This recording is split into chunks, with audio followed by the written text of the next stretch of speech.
संतप्त मानस शांत हूँ, जिनके गुणों के गान में वे वर्धमान महान जिन विचरे हमारे ध्यान में।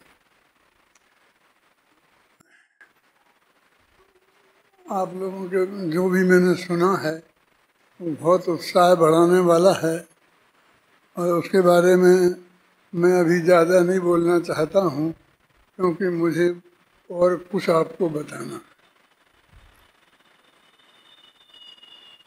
इस महाविद्यालय के संदर्भ में जब मैं शास्त्री होकर निकला और यहाँ समाज में काम किया, पढ़ाने को काम शुरू किया, और 17 वर्ष की उम्र में, तुम लोग 17 वर्ष के हो गए कितने के लगभग, मैं एक मिडिल स्कूल का हेडमास्टर बन गया था। उस वक्त मैं पहली क्लास भी पास नहीं था, गवर्नमेंट स्कूल, शास्त्री हो गया था। और आपको बहुत अटपटा लगेगा, और अपने भाषण के दम पर मैं इस मिडिल स्कूल का हेडमास्टर चुना गया था। जब हम मुरैना विद्यालय में पढ़ते थे तो लोग कहा करते थे कि हमारे जो गुरुजी थे वो बुजुर्ग थे बहुत, पंडित मक्खनलाल जी शास्त्री, तो कि जब गुरुजी आएंगे तो गुरुजी हुकुमचंद को प्रिंसिपल बना के जाएंगे, ऐसी चर्चा करते थे। और कोई और नाम लेते थे कि नहीं नहीं वो नहीं बनाएंगे, वो उसे नाराज रहते हैं। मेरे मन में मैं उस मिडिल स्कूल की हेडमास्टरी की इस्तीफा दे के छोड़कर उधर आया, और बड़े दादा भी अपनी नौकरी छोड़ के भीलवाड़ा से उधर मुरैना आए हैं, तो उन्होंने बड़े दादा को प्रिंसिपल बनाया, हेडमास्टर बनाया, मुझे नहीं बनाया, क्योंकि मुझको वो उद्दंड समझते थे, तेज तर्रार जो भी आप समझ लो ना, इसलिए वो तो समझते थे सब बात से अच्छा है। लेकिन हम तो दोनों भाई वहाँ से छोड़ के आ गए थे, यदि मुझे बनाते तो दादा भी वहीं रहते, तो दादा को बनाया तो मैं भी वहीं रहा क्या। लेकिन थोड़े ही दिनों में वो चाहते थे कि बड़े दादा 20पंथी पद्धति से पूजन करें उनके विद्यालय में, और दादा हम लोग नहीं करते थे। सामने एक मंदिर था, वहाँ 13पंथी पूजी पद्धति से पूजन करते थे, तो उसमें मतभेद हो गए, बहस भी हुई। उनने एक ऐसी मीटिंग रखी, जैसे तुम अपन रखते हैं ना गोष्ठी, उस पर बहुत भाषण दिया, हम लोगों ने भी अपने विचार रखे, और आखिरकार हम लोग वहाँ से इस्तीफा देके छोड़ के आ गए। मैं बीच का लंबा नहीं सुनाना चाहता हूँ, सिर्फ महाविद्यालय से संबंधित जो बात है वो आपको कहना चाहता हूँ। फिर हम अशोकनगर में साधारण पाठशाला में पढ़ाने लगे, लेकिन छोटे छोटे बच्चे, उनको जो धर्म पढ़ाते थे, तो मुझे लगता था कि हमने जो न्यायदीप का, परीक्षा मुक्त, तत्वार सूत्र, ये सब पढ़े हैं, उसका क्या मतलब है, लघु सिद्धांत कौमुदी। तो मैंने कुछ अपनी ही बराबरी के लड़के इकट्ठे किए 5-7, वो अभी भी होंगे कहीं बड़े बड़े, और उनको मैंने न्यायदीप का, परीक्षा मुक्त सूत्र, लघु सिद्धांत कौमुदी ये पढ़ाए। यानी मुझको ये विद्यालय का ये जो पाठ्यक्रम आपको पढ़ाया जा रहा है, उसे पढ़ाने का इतना शौक था। वो विद्यालय तो छोटे छोटे बच्चों का ही था, और मेरी योग्यता तो वो ही मानी जानी थी, वो मेरी ड्यूटी नहीं थी, समय भी नहीं था, तो उनका समय एडजस्ट करके अशोकनगर में मैंने ये किया। खैर वो तो जो हुआ, ज़्यादा चलने का एक सवाल नहीं था, 5-7 विद्यार्थी तैयार होंगे थोड़े, और फिर मैं इंदौर आ गया। इंदौर से गोदका जी मुझे इधर ले आए, तब मैंने उनसे पूछा कि मुझे क्या करना है, तो बोले कि गुरुदेव श्री के तत्व ज्ञान को जन जन तक पहुंचाने का काम करना है, मुझे जैन दर्शन का एक विश्वविद्यालय खोलना है। मैंने कहा आप जानते हैं विश्वविद्यालय क्या होता है? मैंने एक योजना बनाई 15-16 पेज की, तो 3 दिन में उनको दी कि आपको गुरुदेव श्री का तत्व ज्ञान का प्रचार प्रसार करना है तो आपको एक काम करना चाहिए। उन्होंने पलट पलटू के देखी और कहा कि आप जो करना चाहते हैं वो करना, बस जो व्यवस्था मुझे करना है आप बताएंगे, मैं वो सब व्यवस्था कर दूंगा। खैर मैं यहाँ आ गया और मैंने सोचा क्या करूं, तो मैंने कहा देखो 2 तरह के काम मुझे करना चाहिए। एक काम तो तात्कालिक कि जो तत्काल दिखे काम कुछ, और एक जरा लंबा। अब लंबा काम करेंगे तो कोर्स बनाएंगे, पाठ्यक्रम बनाएंगे, किताबें लिखेंगे, फिर उनके लिए पाठशालाएं खोलेंगे, पढ़ाएंगे, परीक्षा बोर्ड, ये लंबी लंबी जो योजनाएं मेरे दिमाग में थी, तो उनको जमीन पर आने में 2-3 साल तो लगेंगे ना। तब तक लोगों का धैर्य खत्म हो जाएगा कि कुछ नहीं हो रहा है। हमारे गुरुजी यहाँ आए थे, उनने देखा कि मैं यहाँ पर हूँ और क्या करता हूँ कि प्रवचन करता हूँ, बड़े मंदिर में प्रवचन करता हूँ, यहाँ प्रवचन करता हूँ। तो उनने वहाँ से वो निकाली स्मारिका, तो उसमें मेरा नाम लिखा और मेरे नाम के आगे लिखा काम प्रवचन। मैं कुछ नहीं करता हूँ, समझे ना, सिर्फ प्रवचन करता हूँ, जबकि मैं अपना काम कर रहा था तेजी से जो मुझे करना था। तो मैंने तत्काल के हिसाब से यहाँ एक छात्रावास खोला, वैसा छात्रावास जैसा मंगलायतन का है उस टाइप के और जगह हैं खोले, और 32 विद्यार्थी मैंने यहाँ भर्ती करे। अब वो यूनिवर्सिटी में पढ़ते थे, कोई LLB में, कोई MA में, कोई MS, इन बड़ी बड़ी पोस्ट ग्रेजुएट क्लासों में उनको अपनी पाठमालाएँ 2-3 भाग पढ़ाना और उनको यहाँ रहने की और भोजन की सब व्यवस्था करना कि तात्कालिक दिखे काम। तो बहुत संकट मेरे सामने आए, मीटिंग हुई कि जो भोजनालय खोलेंगे तो बड़े बड़े लोग जो यहाँ के थे, मैं नाम नहीं बताऊंगा, जो नेता थे टॉप के, उन सबको बुलाया गया। और इसी ऑफिस में जब वो था, मीटिंग रखी गई, मेरे घर से चाय बन के आई और उसमें एक बहुत बड़े आदमी ने जो गोदका जी के बहनोई थे, नाम बता रहा हूँ, और उनका गोदका जी पे बहुत प्रभाव था। तो उनने कहा कि 2 काम तो करना पड़ेंगे, एक रात्रि भोजन आप नहीं रोक सकते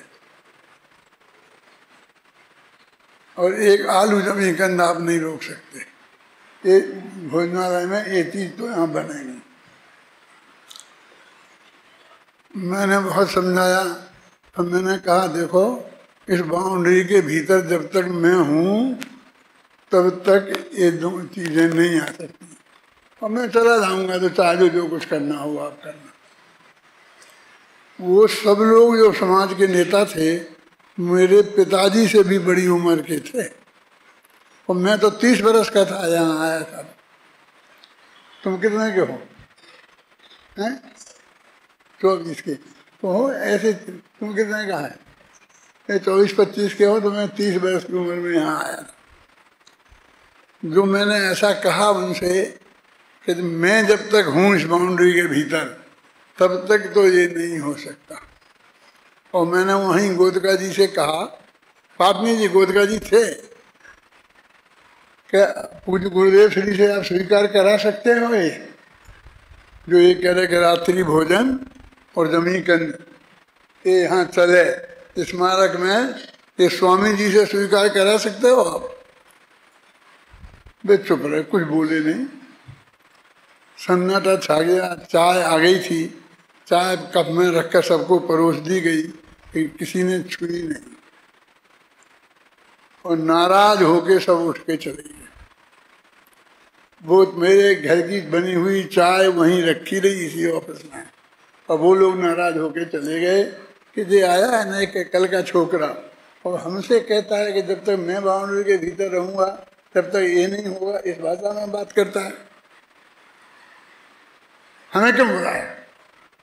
वो चले गए, गोदका जी भी उनके साथ चले गए। फिर इस चौराहे तक पहुंचे, जो है ना जिसे अपन खूनी चौराहा कहते हैं, जो टोडरमल चौराहा बनने वाला है, वहां जाकर के डंडिया जी ने गोदका जी से कहा, डंडिया जी मैंने गोदका जी के बहनोई, वो बहुत बड़े शिक्षाविद, कि क्या आप ऐसा हो सकता है, यहाँ के विद्यार्थी आएंगे रात में नहीं खाएंगे, ये हो सकता है, अपने घरों में नहीं खाते हैं, अपने बच्चे नहीं खाते हैं। उन्होंने कहा कि देखो भाई, जो पंडित जी ने कहा होगा तो वो, और फिर चाहे जो हो चाहे नहीं, बिल्कुल इस सब शब्दों में गोदका जी हैं। आपने बहुत अच्छी स्पेस समझाई कि जिसमें गोदका जी दीवार से ही दिख रहे हैं, मुझे बहुत अच्छा लगा। होगा तो वो जो पंडित जी चाहेंगे। फिर सब सन्नाटा छा गया और सब अपने अपने घर चले गए, गोदका जी अपने घर चले गए। उस वक्त फोन वोन तो कुछ थे नहीं। शाम का टाइम हुआ तो हम घूमते घूमते गोदका जी के घर गए, तो वो उनके छज्जे पर वो डंडिया जी और गोदका जी बैठे थे। हम पहुँचे तो उठ के खड़े हो गए, गोदका जी भी वो भी, और उनने हमसे माफ़ी मांगी कि हम आपसे माफ़ी मांगते हैं जो हमने आपका अपमान किया, और आपको जैसा भी जो करना हो आप करो, हमें कुछ नहीं कहना। जो उनने उनसे कहा होगा और उनने जो भी जवाब दिया होगा, वो छात्रावास खुल गया, लेकिन अपनी शर्तों के आधार पर। और हमने दूसरा काम भी शुरू कर दिया, बाल बोध पाठमालाएँ लिखना शुरू कर दिया, प्रशिक्षण शिविर की योजना बनाना शुरू कर दिया। ये सब करने का हमारा महाविद्यालय उसी वक्त खोलने का विचार था, लेकिन ना तो उस वक्त ऐसे विद्यार्थी मिलते, ना आते, ना ये तत्काल इतना जल्दी हो नहीं सकता था। आखिरकार 1 साल के भीतर ही भीतर उसमें इतना झगड़ा खड़ा हो गया, किसने किया क्या किया मैं आपको कोई बताना नहीं चाहता हूँ। मेरी जन्म कथा में मैंने लिखा है, तो जब मैं मर जाऊँ जब पढ़ लेना, पहले आ जाए तो पहले पढ़ लेना। लेकिन मैं वो 1-1.5 साल के भीतर ही वो जो छात्रावास खोला था वो टूट गया। और उसके इतना वो हुआ, मैं थोड़ी बताऊं कि वो मैंने विद्युत परिषद बुलाई थी, जिस विद्युत परिषद का मैं अभी अध्यक्ष हूँ ना 8-10 साल से। उस विद्युत परिषद के अध्यक्ष उस वक्त डॉक्टर नेमीचंद जी ज्योतिषाचार्य थे। उनकी विद्युत परिषद बुलाई थी क्योंकि मैं विद्वानों को सब दिखाना चाहता था, अपनी योजनाएं, हम क्या कर रहे हैं, ये सब। विद्वान लोग आए, देखकर बहुत प्रसन्न हुए, और सब बात सब करके, और गोदका जी के यहाँ सबका भोजन था। सब लोग गोदका जी के यहाँ गए हुए थे। गोदका जी चाहते थे कि उन विद्यार्थियों को भी अपने यहाँ भोजन पे बुलाएं, लेकिन जगह इतनी नहीं थी, तो उन्होंने कहा कि यहीं भोजनालय में सब सामग्री भेज देते हैं। तो जो सामग्री विद्वानों के लिए बनी थी वही सामग्री सब उन्होंने कार में भर के यहाँ भेज दी विद्यार्थियों के लिए। और उनमें कुछ विद्वान ऐसे थे जो विद्यार्थियों के बीच में घुस गए थे और उन्हें भड़का रहे थे कि एकांजी स्वामी के चक्कर में तुम कहाँ आ गए हो, ऐसा वैसा है। उनने कहा कि देखो गोदका जी ने तुम्हें अपने घर नहीं बुलाया, और जो बचा खुचा बचा था ना वो तुम्हारे लिए भेज दिया है, तुमको भिखारी समझा। ऐसा कह के उन विद्यार्थियों को भड़काया। वो विद्यार्थी भड़क गए, उनने हड़ताल कर दी, वो भोजन नहीं किया, भूखे रहे और बस बहुत बड़ा उपद्रव हो गया। और उसका इतना दुष्परिणाम हुआ कि गोदका जी तो कहने लगे अभी इन विद्यार्थियों को निकालो यहाँ से। मैं कहा ऐसे बीच में नहीं बंद कर सकते हैं, यूनिवर्सिटी बगल में है, उधमबाजी हो जाएगी, अब शांत रखो, अपन करेंगे। नहीं नहीं नहीं, मुझे 1 मिनट नहीं रखा। अब ये तो एकदम गर्म हो गए, निकाल, जो 1-2 लाख रुपया खर्च हो जाए तो हो जाने दो, निकालने में। बाबू भाई थे मौजूद यहाँ, वे हमारे ट्रस्टी थे, पहाड़मी जी सब थे। बाबू भाई बोले मेरे से कि डॉक्टर साहब आप इन विद्यार्थियों के चक्कर में मत पड़ो, आपको किसी का सहयोग करना हो ना तो उसे जितना बोलो स्कॉलरशिप दे दो, हम करेंगे व्यवस्था। जिसको देना हो, सहयोग करना हो, स्कॉलरशिप दे दो, लेकिन यहाँ रखने का धंधा नहीं करो, इस झंझट में नहीं फंसो। अब वो भी ऐसा कौन लगे। इन्हीं हमारे सबसे बड़े सहयोगी गोदका जी, बाबू भाई, पाटनी जी, ये लोग थे। अभी ये लोगों के ऐसे विचार हो गए तो हमारा जो हम महाविद्यालय खोलना चाहते थे वो 10 साल पीछे पिछड़ गया। उसकी बात करें तो सब लोग विरोध करेंगे, नहीं नहीं विद्यार्थियों को रखने का काम तो करने ही नहीं। ये काम 10 साल पिछड़ गया। हमारी जो योजना थी ना, वो हमने मुश्किल से समझाया कि अभी 2 महीना चलने दो, अगली साल जुलाई में अपन विद्यालय खोलेंगे ही नहीं, उसको वो नहीं निकालेंगे क्या सूचना कि हमारे यहाँ छात्रावास खोलने के लिए, तो कोई विद्यार्थी आएगा ही नहीं, हम भर्ती नहीं करेंगे, तो विद्यालय अपने आप बंद हो जाएगा। इस तरह वो बंद हो गया। अब आप समझ लीजिए कि जो लोग असली कार्यकर्ता थे और जिनसे ये विद्यालय चलना था, जो पैसे की व्यवस्था करते, जो पीछे पूरी ताकत से खड़े रहते, तो ये विद्यालय चलाया जा सकता। अब उसकी तो बात करना संभव नहीं रहेगा। फिर ये अपना 10वां शिविर प्रांतिज में लगा, प्रांतिज है गुजरात, वहां लगा। और वहां फिर मैंने कोशिश की कि विद्यालय खोलें, एक करके यहाँ पे मुंबई में मीटिंगें करा करके सबको तैयार किया, बाबू भाई को तैयार किया, पाटनी जी को तैयार किया, लालू भाई को तैयार किया, शशि भाई को तैयार किया। और ये समस्या आई कि गुरुदेव से कौन स्वीकार कराएगा, तो उसकी जिम्मेवारी भी दी। सारे लोगों ने मिलके मुझे और शशि भाई को गुरुदेव के पास भेजा कि आप उनसे मंजूरी लेके आओ, क्योंकि लोग भड़काएंगे गुरुदेव को कि सोनगढ़ में क्यों नहीं, जयपुर में क्यों। तो ये बहुत कठिन काम था और सोनगढ़ में खोल के चलाना बहुत कठिन काम था। हम लोग गए, हमने गुरुदेव को सब बात समझाई। गुरुदेव की बहुत बहुत बहुत कृपा थी मेरे पर। मैं जो बात कहता था गुरुदेव बहुत श्रद्धा के साथ सुनते थे और मानते थे। जब उनने पूछा सोनगढ़ में क्यों नहीं, यहाँ खोलो ना,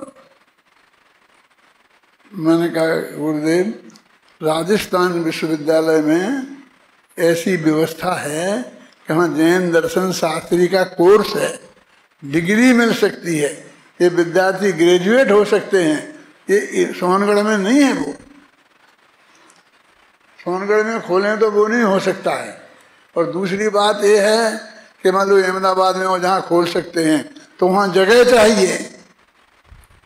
कितनी जगह, यहाँ गोदका जी ने सारी जगह बनाई है और जगह तैयार है। गोदका जी बोले मैं जगह देने को तैयार हूँ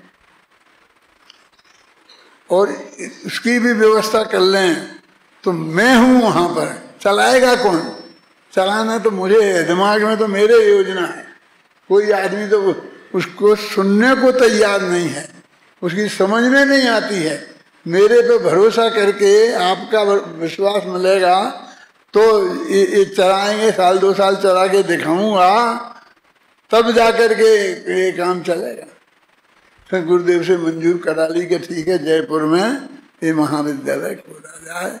इस तरह जयपुर में मुख्यमंत्री भैरव सिंह शेखावत के हाथ से इसी हॉल में इसका उद्घाटन हुआ सन 1977 में। ये घटना में 67 में आया था और 67 में वो छात्रावास खोला था और 77 में जाकर के ये फिर महाविद्यालय खुला।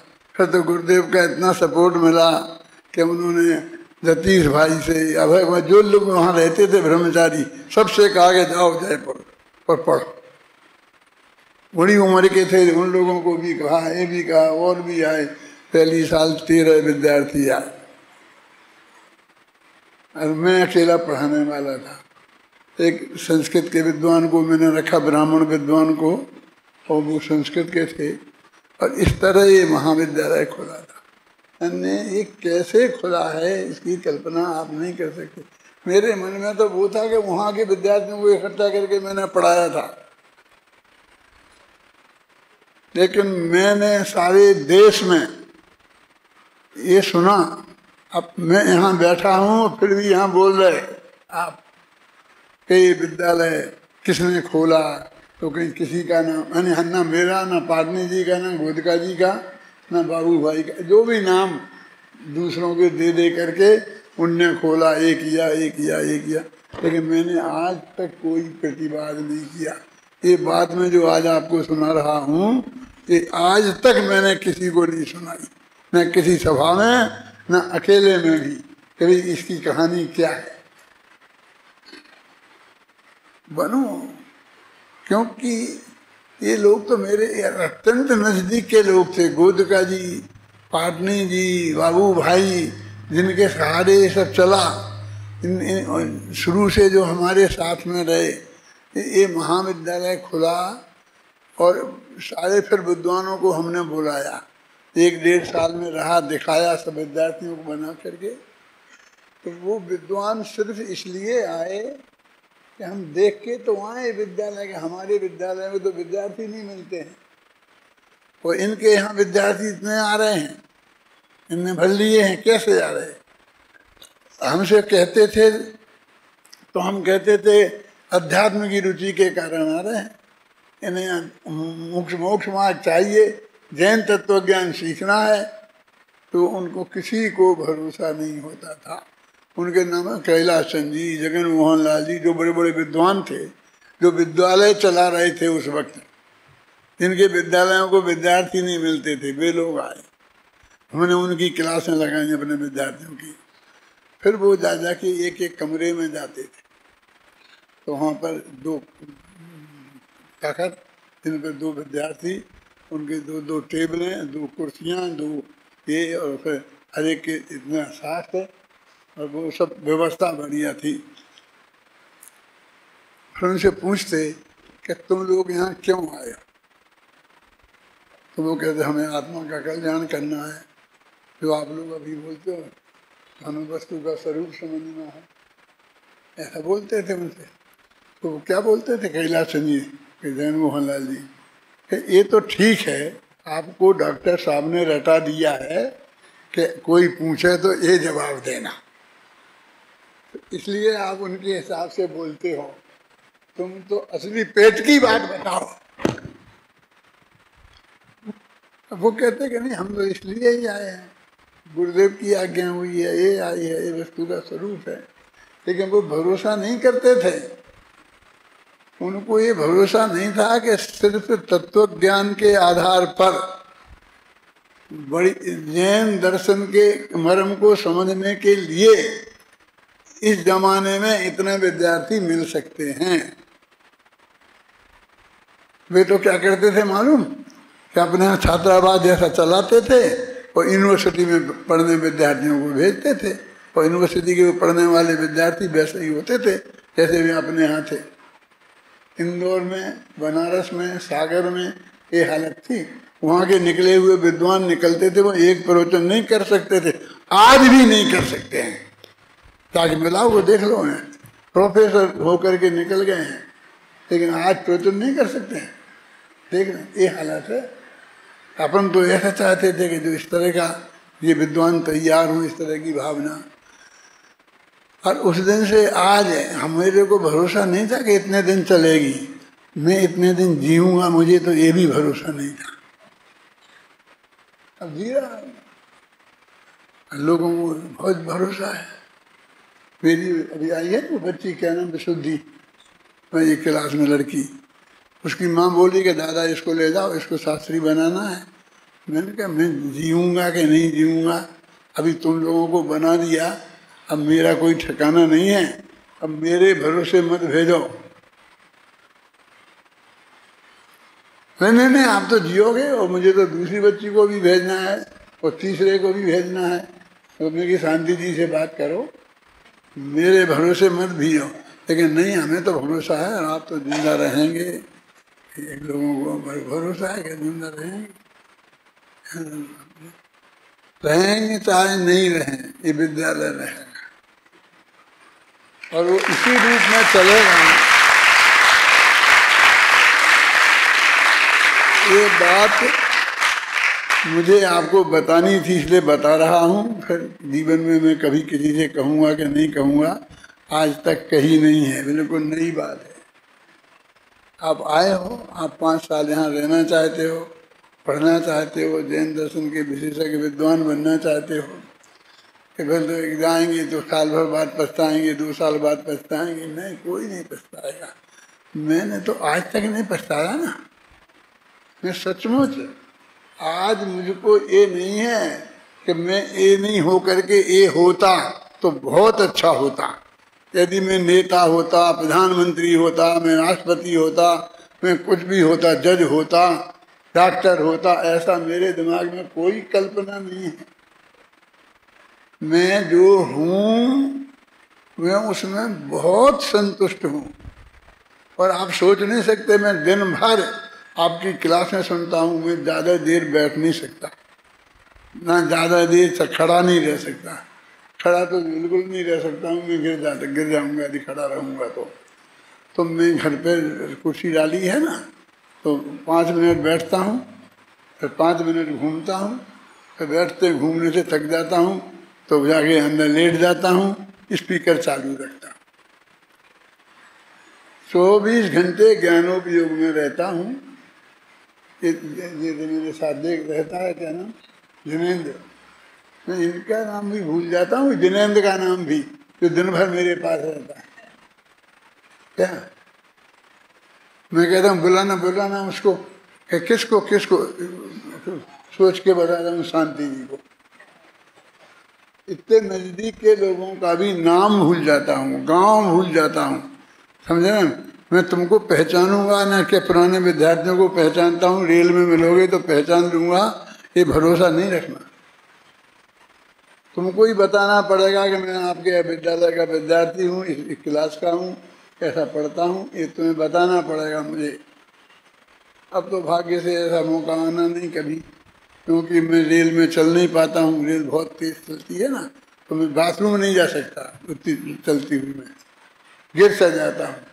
लेकिन मैं बहुत अंदर से अपने इस काम को देखकर, आप लोगों को देखकर, अपने तत्वज्ञान को देखकर बहुत खुश हूँ। ये सबसे बढ़िया मैं होता तो क्या होता, तो मैं यही कहता कि मैं यही होता जो मैंने सोचा भी नहीं था कि मैं इतना तत्वज्ञान के क्षेत्र में इतनी गहराई से चला जाऊंगा। और निरंतर में जो मैंने लिखे हैं ना अभी, उनको मैं पूरा आद्योपांत रोजाना सुनता हूँ। कभी तत्वज्ञान, कभी कर्म निमित्त पर्याय, कभी कलर, वो क्या ना, भरत का अंतर्द्वंद, नाम भूल जाता हूँ।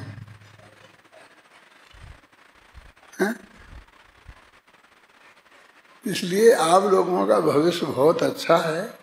आप बिल्कुल विकल्प मत करो, ये समझ लो कि ये।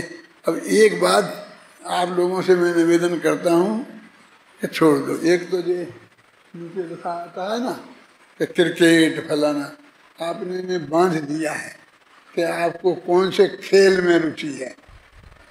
ये बंधन को छोड़ दो, आप लिख लो, आपको रुचि लिख लो, कॉमन लिखो, और ये भ्रम निकाल दो कि आप हम खेल की रुचि जो है आपकी अच्छी है, बता देना, लेकिन यहाँ बताने की जरूरत नहीं है हमारी। आप तो उन्हें लिखन दो ना, आत्मा की रुचि है। पर दिव्यंते भिन्न आप में रुचि सम्यक तो भला है। पहले दिन बड़ी भाई पढ़ाती है ना, उन्हें लिखने दो, चाहे वो सब यही लिखें, लेकिन उन्हें समझाओ कि इसके लिखने का हमें विरोध नहीं है, फिर भी आपको और चीज की यदि अधिक रुचि है तो वो लिखो। कोई काज लिखता है कि नहीं कि हमें आत्मा की रुचि है, कि हमें तत्व ज्ञान की रुचि है, कि हमें सम्यक दर्शन की प्राप्त करने की रुचि है, क्या है? जब लोग कहते हैं कि नहीं साहब आ जाएंगे, इतनी तनख्वाह मिलेगी, मुझे को बहुत अटपटा है, क्या तनख्वाह मिलेगा? हमने नौकर बनाने के लिए नहीं खोला है। मैं उनको बोलता हूँ, शायद मैंने कल ही में बोला था, मेरे कैसेट में मैंने ही सुना, अपनी कैसेट रोजीना 2 घंटा सुनता हूँ मैं। सुबह 5 बजे 6 बजे की सुनता हूँ, फिर 9 बजे की सुनता हूँ। और मालूम वो 2 दफे चलती है, एक तुम विद्यार्थियों को और एक सारे देश को। वो मैंने शुरू कराई है, तो मैं 2 ही सुनता हूँ। कभी आधी देर छूट जाती, कहीं वो छूट जाती है, लेकिन मैं सुनता हूँ अपना ही भाषण को, क्योंकि तत्व ज्ञान की गहरी बातें मैंने सारे जीवन भर की हैं, उसके अलावा और क्या है? तो आप सब लोगों का भाग्य बहुत अच्छा है। अब रोटियों का विकल्प तुम मत करना, तुम इतने छोटे साधारण आदमी नहीं हो, तुम यहाँ आए हो, तुम बहुत बड़े महापुरुष हो, तुम बहुत बड़े विद्वान बनने वाले हो। लोग कहते मैं साहब वो सीख लूँ, मैं इसकी ट्रेनिंग ले लूँ, उसकी काय के लिए टाइप सीख लूँ, क्लर्क बनना है, मुझे नहीं आती है टाइप, तो मैं 19 विद्वान हूँ। विद्वान बनने के लिए टाइप की जरूरत नहीं है, झाड़ू लगाना भी सीख लो ना। मुझे झाड़ू लगाने वाले नहीं चाहिए, मुझे गद्दी पे बैठने वाले चाहिए, मुझे टॉप के विद्वान चाहिए जो वस्तु का स्वरूप बताए।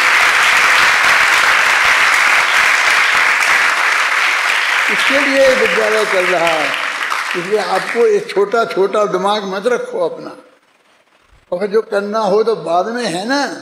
और तो तुम्हारे घरों में भी धंधा है, बिजनेस है सब, वो नौकरी पैसे की बात मत करो। ये बबलू हमारा समझा, बबलू समझ गए, सिद्धार्थ में प्रकाश, तो ये कहता दादा ये कलेक्टर बन सकते हैं, ये फलाना बन सकते हैं। मैंने कहा ये मुझे नहीं सुनना है, यहाँ ये मोक्ष जा सकते हैं, ये सम्यक दृष्टि बन सकते हैं, ये सुनना है, इसकी प्रेरणा दो, मुझे वो नहीं सिखाना है कि ऐसा उसमें गवर्नमेंट की नौकरी की गारंटी है, ये तो गुलामी की गारंटी है। हमको नौकर नहीं बनना है, मालिक बनना है। हम मालिक कैसे बनेंगे? अरे तुम 1000 रुपये महीना कमाओगे ना, तो यहाँ बैठ के गद्दी पर प्रवचन करोगे तो सारे सेठ के नीचे बैठेंगे, और तुम्हारा बढ़िया प्रवचन होगा तो सब तरसेंगे, तो भी तुम सबके नेता बनोगे। तुम छोटे अपने को छोटा क्यों समझ? अभिमान करने के लिए मैं नहीं कह रहा हूँ। उनमें से मेरे साथियों ने कहा कि आप लोगों को अभिमानी बनाते हो। तुमको मैं अभिमानी लगता हूँ? क्या अभिमान करता हूँ? मैं इन लोगों की गुलामी नहीं करता हूँ तो अभिमान करता हूँ, ये अभिमान है क्या? गौरव से रहना सिखाता हूँ मैं। जब अभय जी जान गए ना इस्तीफा देगी, तो उन्हें बहुत समझाया मैंने तो मत जाओ, तुम यहाँ विद्यार्थियों के गुरु बनोगे। ये शांति जी जा रहे थे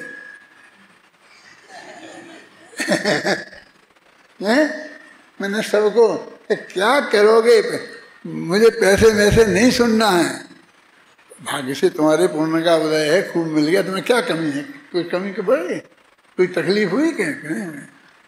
ये विद्यार्थी तुम्हें पढ़ाने को मिलते हैं और आप अपनी छाती पढ़ाते हैं, इससे बड़ा सौभाग्य दुनिया में कौन होगा। मैं रोजाना इसको समझाता हूँ, मेरे पास ये जो बैठता ना क्या जिनेंद्र, मैं ऐसे सेवा विवा नहीं करवाता हूँ, ये समझाता हूँ। तो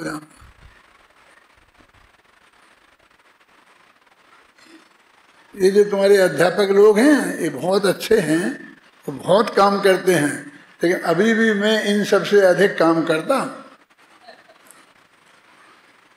88 वर्ष का हो गया। सुबह 4:30 बजे उठ जाता हूँ, 5 बजे के पहले तो गारंटी से उठ जाता हूँ, और 12 बजे के पहले सोता नहीं। और ये मेरा निरंतर चलता रहता है स्वाध्याय, इसके अलावा कुछ नहीं करता मैं, कुछ नहीं।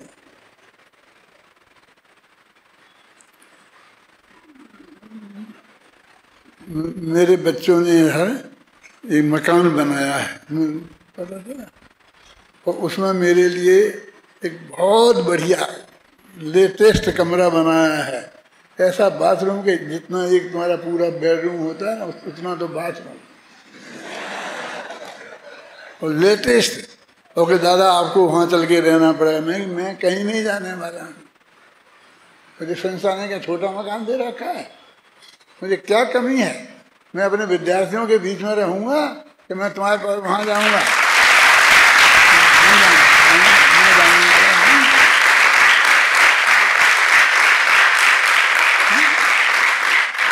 मैं भी मरना नहीं चाहता हूँ, क्योंकि मर के जाऊँगा तो वहाँ ऐसे विद्यार्थी मुझे कहाँ मिलेंगे, ऐसा समागम कहाँ मिलेगा, ऐसा वातावरण कहाँ मिलेगा, क्या पता। लेकिन ऐसा वातावरण है, उस वातावरण में मेरा मन लगता है, मैं संतुष्ट हूँ। इससे लगता है मुझे खुद कि शायद मैं ऐसी जगह ही जाऊँगा, क्योंकि उसकी जो अनंतर पूर्व क्षणवृत्ति पर्याय हैं,